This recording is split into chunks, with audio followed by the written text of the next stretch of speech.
జరగడంతో భక్తులు భయభ్రాంతులకు గురై పరుగులు తీశారు. 47వ నంబర్ కౌంటర్లో ఒక్కసారిగా పొగలు కమ్ముకున్నాయి.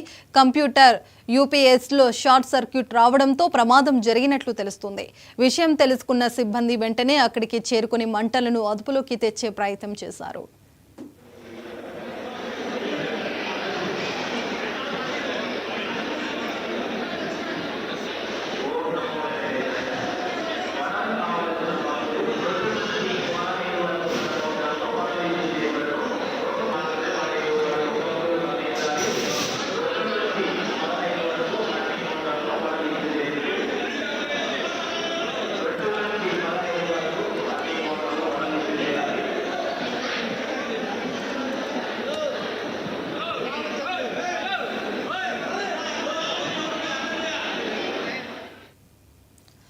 తిరుమల లడ్డు కౌంటర్లో అగ్ని ప్రమాదం జరిగింది. నిత్యం భక్తులతో కిటకిటలాడే లడ్డు కౌంటర్లో ఈ ఘటన జరగడంతో భక్తులు భయభ్రాంతులకు గురై పరుగులు తీశారు. 47వ నెంబర్ కౌంటర్లో ఒక్కసారిగా పొగలు కమ్ముకున్నాయి. కంప్యూటర్ యూపీఎస్లో షార్ట్ సర్క్యూట్ రావడంతో ప్రమాదం జరిగినట్లు తెలుస్తుంది. ఇదే అంశంపైన పూర్తి సమాచారం తిరుపతి నుంచి ముదిరాజ్ అందిస్తారు. ముదిరాజ్, చెప్పండి, అసలు ఎలా జరిగింది? మునిరాజ్.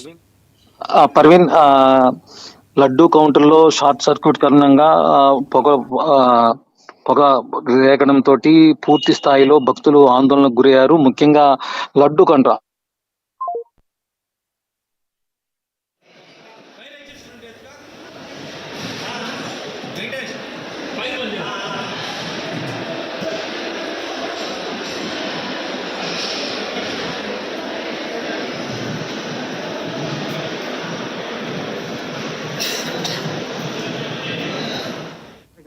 పొగలు రావడంతో భక్తులంతా కూడా దిగ్భ్రాంతికి గురై ఎటువైపు తోస్తే అటువైపు పరుగులు తీసుకున్నారు. అయితే ఆ సమాచారం అందుకున్నటువంటి అగ్నిమాపక దళంతో పాటు విజిలెన్స్ అండ్ సెక్యూరిటీ విభాగం కూడా అధికారులు అప్రమత్తమై భక్తులను ఆ 47వ లడ్డూ కౌంటర్ నుంచి ఇమీడియట్లీ తరలించడంతో పాటు ఆ మంటలను ఆర్పేందుకు ప్రయత్నం చేశారు. ముఖ్యంగా యూబీఎస్సీ లో నుంచి వచ్చినటువంటి షార్ట్ సర్క్యూట్ కారణంగా ఈ మంటలు చెలరేగినట్టు కూడా అధికారులు గుర్తించారు. దీనిలో భాగంగానే అగ్నిమాపక దళంతో ఈ మంటలను ఆర్పడంతో భక్తులు ఊపిరి పీల్చుకున్నారు. అయితే కాసేపు అంటే వరుసగా గత 4 రోజుల కిందట జరిగినటువంటి తొక్కిసలాటలో వైకుంఠ ద్వాదశి దర్శనానికి సంబంధించినటువంటి తొక్కిసలాటలో 6 మంది మృతి చెందడంతో వివాదం రేగిన నేపథ్యంలో అది సర్దుకుంటున్న నేపథ్యంలోనే లడ్డు కౌంటర్ లో అగ్ని ప్రమాదం చోటు చేసుకోవడంతో భక్తుల్లో ఒక విధమైనటువంటి దిగ్భ్రాంతి, అపనమ్మకం ఏర్పడిందని చెప్పుకోవచ్చు. ఎందుకంటే నిత్యం ఎంతో రద్దీగా అంటే గుడిని ఆనుకొని అంటే ఆ Tirumala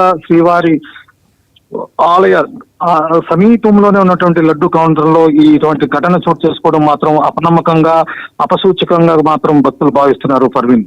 right, thank you Muniraj.